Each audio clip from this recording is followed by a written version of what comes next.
Dans cette dernière étape de mon voyage au Cambodge, je vais visiter la capitale Phnom Penh.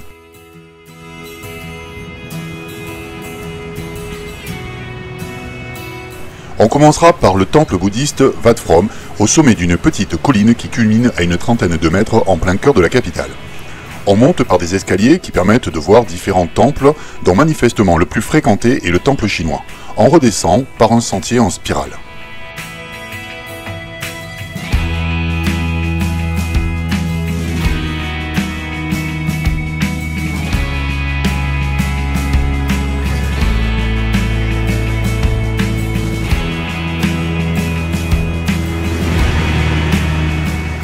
De l'autre côté de la route qui encercle la butte, il y a une statue de la divinité créatrice de la cité, dont le mythe est fidèlement retracé sur le bas-relief qui l'entoure.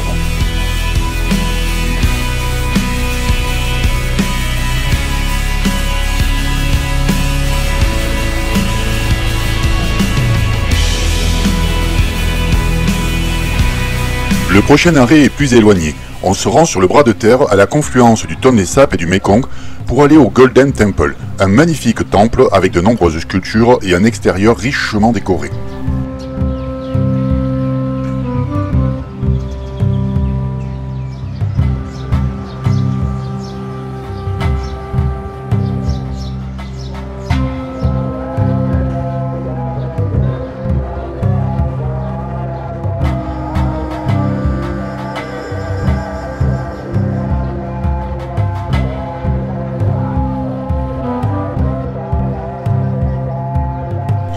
À l'intérieur se trouvent de grands panneaux qui reprennent chaque étape de la vie de Siddhartha pour qu'il devienne Bouddha.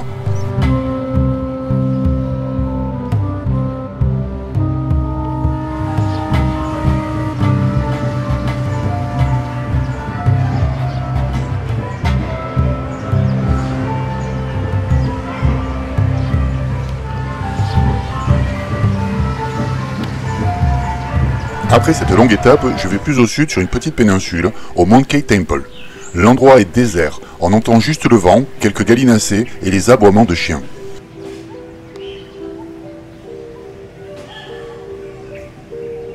Le temple principal semble être fermé et est entouré de sépultures et d'arbres impressionnants.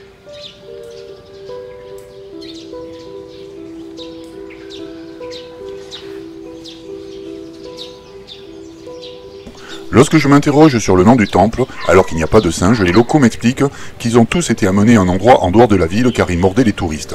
La réalité est un petit peu plus sordide.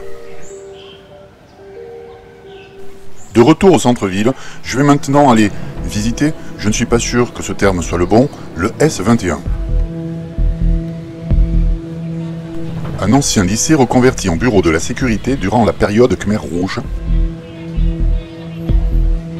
Dans ce centre de détention, près de 17 000 prisonniers ont été torturés, interrogés, puis exécutés entre 1975 et 1979 sous l'ordre d'une autorité abstraite, l'ANCAR. 7 prisonniers seulement ont survécu. La visite est pesante, on est vite au bord de la nausée et du malaise.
Le palais royal est la demeure des souverains du Cambodge depuis sa construction.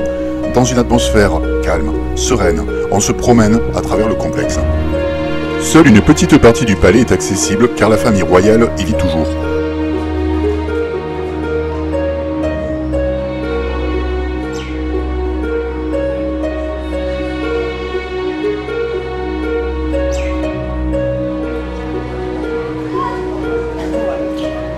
la partie ouverte au public, carrés de pelouse, bosquets taillés à la française et végétation tropicale animent les jolis jardins bien entretenus.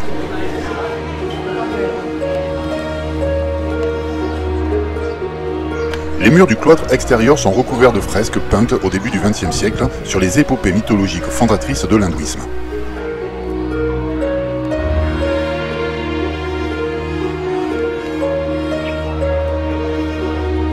Dans la cour se trouve une statue de Norodom Ier habillé en général français.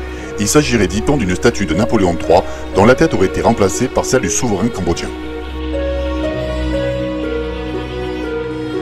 Parmi les rares édifices subsistants de l'époque du règne de Norodom Ier, la pagode d'argent abrite toujours les nombreux trésors nationaux remarquables. Ce temple est pavé de plus de 5000 carreaux d'argent.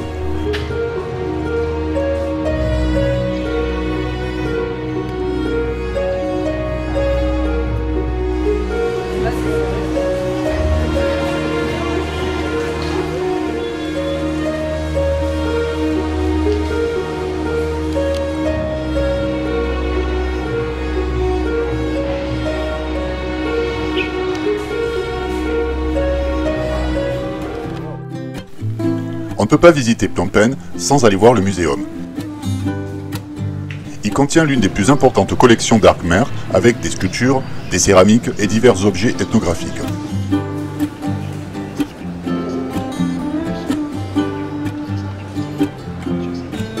Le musée comprend plus de 14 000 pièces datant des temps de la préhistoire à l'Empire khmer.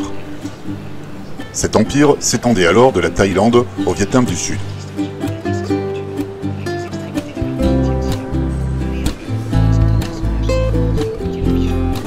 Le musée s'organise autour d'un grand patio intérieur qui est un véritable havre de paix et de sérénité.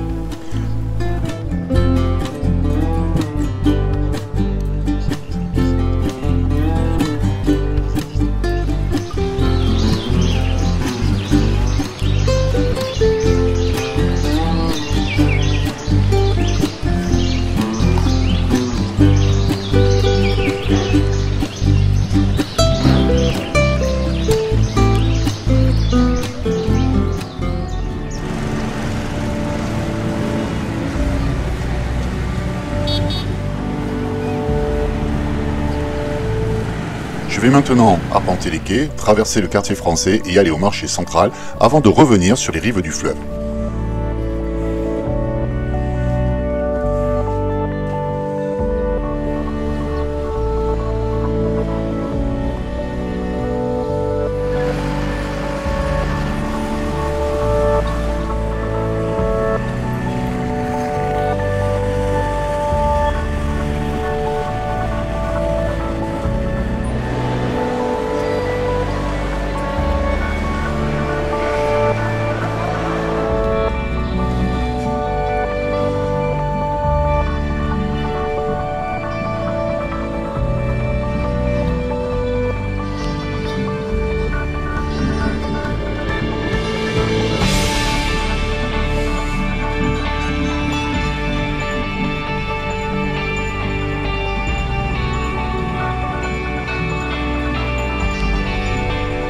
En fin de journée, je m'embarque sur un bateau pour aller voir le coucher de soleil sur le Mékong.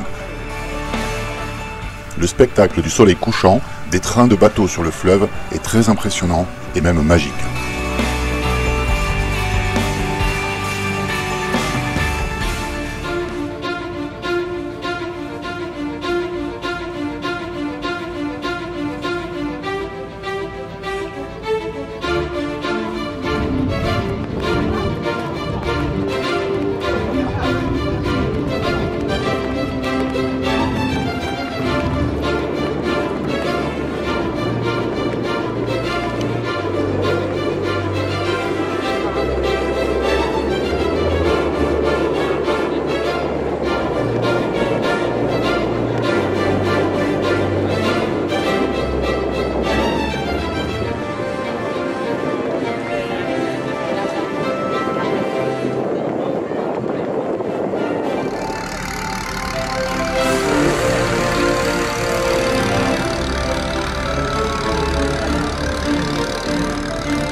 vous laisserai maintenant découvrir sur mes autres vidéos le parc archéologique d'Ancor et l'île de Coron.